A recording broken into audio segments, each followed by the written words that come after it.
नमस्कार मित्रों। जिस तरह से आपने व्यक्तित्व विकास पर पहले वीडियो का स्वागत किया है, उसके लिए मैं आपका शुक्रगुजार हूं। आज हम देखना चाहते हैं कि व्यक्ति जिन गुणों अवगुणों के साथ जो है जन्म लेता है, उसके बारे में उसे क्या करना चाहिए।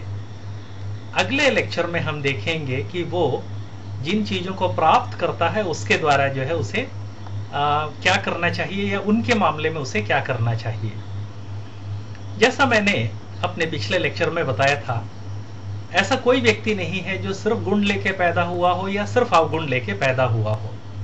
हम सब गुण और अवगुण की खान हैं, लेकिन दूसरों के सामने हमारा व्यक्तित्व इस बात पर निर्भर करता है कि हम अपने गुणों को ज्यादा प्रदर्शित करते हैं या अवगुणों को ज्यादा प्रदर्शित करते हैं। इस बात पर निर्भर करता है कि हम अपने गुणी पक्ष को पहचान कर उसको विकसित करते हैं, या उसको ना पहचानने के कारण जो है हमारे जो दुर्गुण हैं वो अपने आप जो है विकसित हो रहे हैं। क्योंकि देखिए, दुर्गंध जो है वो बहुत जल्दी फैलता है, उसी तरह से दुर्गुण जो है उसको हम कुछ भी ना करें, हाथ ना लगाएं, वो अपने आप जो है बढ़ता रहेगा। जबकि गुण जो है उनको विकसित करने के लिए समय लगता है। एक मकान के समान है जिसको साफ रखने के लिए जो है रोज झाड़ू लगाना पड़ता है, लेकिन उसको गंदा करना हो, कुछ मत कीजिए, वो अपने आप गंदा हो जाएगा। जिन गुणों अवगुणों को लेकर हम पैदा होते हैं उनका भी यही हाल है। कुछ मत कीजिए, अवगुण जो है वो एकदम से सामने आ जाएंगे, लेकिन रोज मेहनत कीजिए, आपके गुण जो है वो अवगुण से जो है ज्यादा चमकने लगेंगे। उसका परिणाम क्या होगा कि भले ही आपके कितने भी अवगुण हो या कितनी भी कमजोरी हो, लोग आपको एक अच्छे व्यक्तित्व के मालिक के रूप में जानेंगे। इसके लिए 2-3 काम करना जरूरी है। सबसे पहले बैठकर एक कागज के ऊपर अपने सारे गुण नोट कर लीजिए। ये कहना आसान है, करना मुश्किल है, और इसलिए कोई जरूरी नहीं है कि एक ही बार में आप करें। 2-4 बार में अपने गुणों को नोट कर लीजिए, उसी तरह से 2-4 बार में अपने अवगुणों को नोट कर लीजिए।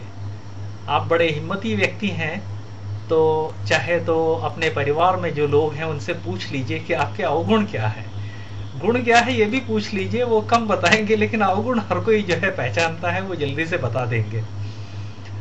यदि वो गुण की तुलना में अवगुण ज्यादा गिना देते हैं तो भी कोई बुराई नहीं है, क्योंकि आप ही के अवगुण हैं और आप उनको वैसे भी नियंत्रित करना चाहते हैं।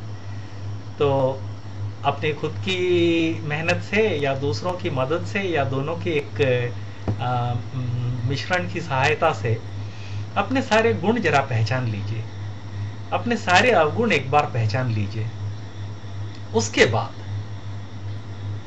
इस बात को खास नोट करें कि या विश्लेषण करें कि इन अवगुणों में से कौन सा अवगुण है जो आपको सबसे ज्यादा तकलीफ देता है।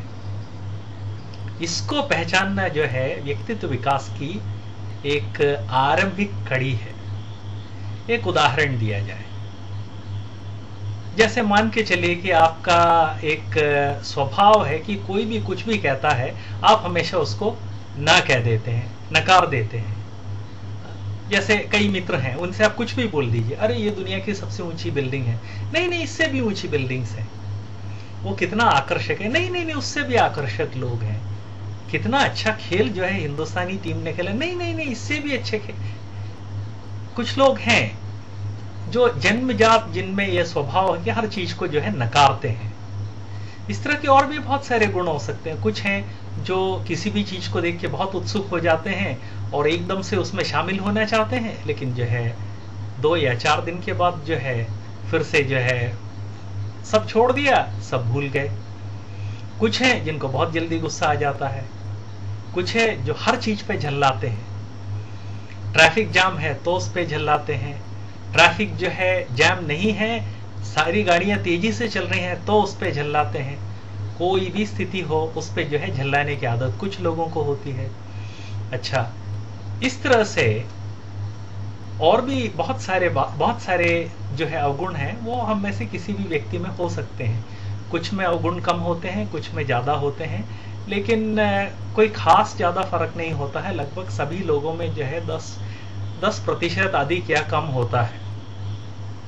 सबसे पहले ये देखिए कि इसमें से कौन सा अवगुण है जो सबसे ज़्यादा आपको परेशान कर रहा है या जो आपके व्यक्तित्व विकास को जो है नुकसान पहुंचा रहा है। इसके बाद ये निर्णय कर लीजिए कि धीरे धीरे धीरे उस अवगुण पर आप नियंत्रण करेंगे। कई अवगुण ऐसे हैं जिनके ऊपर व्यक्ति चाहे तो एकदम से नियंत्रण कर सकता है, लेकिन जिस चीज को आप पिछले 20 साल से या 30 साल से करते आ रहे हैं उसके एकदम से बदलना कई लोगों के लिए मुश्किल है। जैसे मान के चलिए कि आपकी आदत है हर बात पे आप जो है नकारात्मक बोलते हैं, एकदम से नहीं बोलते हैं। कल जब सुबह उठते हैं तो एक बार अपने आप को जो है जरा देख लीजिए कि आज के दिन जो है मुझे क्या करना है। आज के दिन जो है मुझे मेरी नकारात्मक सोच और मेरी नकारात्मक बोली जो है उसके ऊपर नियंत्रण करना है, और इसलिए आज जो है मैं अधिक से अधिक कोशिश करूंगा कि किसी चीज पे ना बोलूं।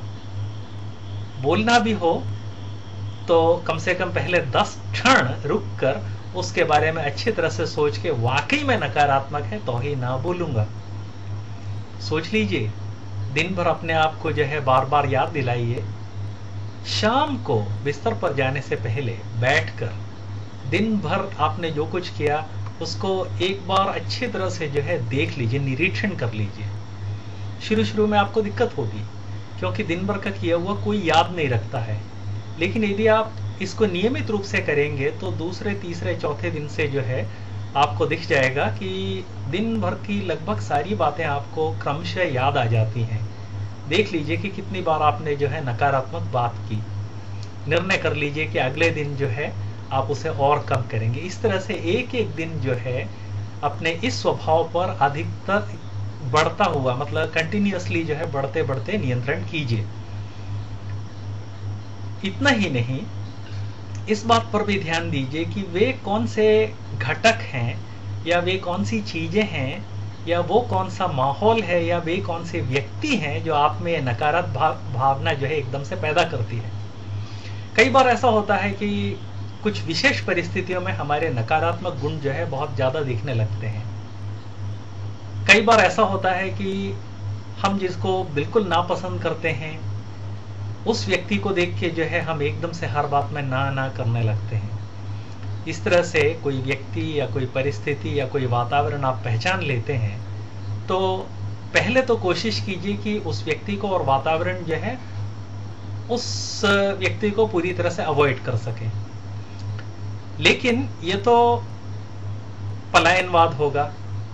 शुरू में ये पलायनवाद अपने आप को उसी तरह से बचाने के लिए जरूरी है जिस तरह से हम कीटाणुओं से अपना बचाव करते हैं, हाथ वगैरह साबुन से धो के।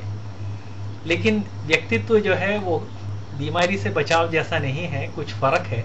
इस कारण शुरू में तो आप उससे बच कर रहें, लेकिन धीरे धीरे इस बात जो है इसका विश्लेषण कीजिए कि वो व्यक्ति क्यों आपके अवगुण जो है इस तरह से जो है दूसरे एकदम से प्रमोट करता है, क्यों वो भड़का देता है, क्यों एक परिस्थिति जो है आपके अवगुण भड़का देती है। क्या आपके अंदर जो है निश्चय की कमी है, असुरक्षा की भावना है, हीन भावना है? क्या उस व्यक्ति को देख के आपकी हीन भावना जागृत हो जाती है, असुरक्षा की भावना जागृत हो जाती है? क्या कारण है? तो दूसरी सीढ़ी है, पहली सीढ़ी में तो उसका अवॉइड कीजिए, दूसरी सीढ़ी जो है उसमें कारण ढूंढ के उस कारण का जो है निदान करने की कोशिश कीजिए। तो मित्रों, व्यक्तित्व विकास में सबसे महत्वपूर्ण एक कड़ी यह है कि अपने अवगुणों को पहचानें, उनमें से कौन सा अवगुण आपको सबसे ज्यादा तकलीफ देता है उसको पहचानें और प्रतिदिन के जीवन में जो है उसको नियंत्रण करने की कोशिश करें, उस पर नियंत्रण की कोशिश करें और इस नियंत्रण को क्रमशः जो है आप बढ़ाते रहें। इस तरह से जब आप करने लगेंगे तो कुछ दिन में जो है बहुत परिवर्तन आ जाएगा। जैसा मैंने कहा था, बूंद बूंद से घट पड़े। तो आइए आज ही जो है बैठकर अपने अवगुण जो है उनका एक जो है लिस्ट तैयार कर लीजिए और उसके बाद जो है जो मैंने कहा उसे कल से नियमित रूप से जो है चालू कर दीजिए। आगे के क्लासों में हम इस विषय के अन्य पहलुओं को देखेंगे।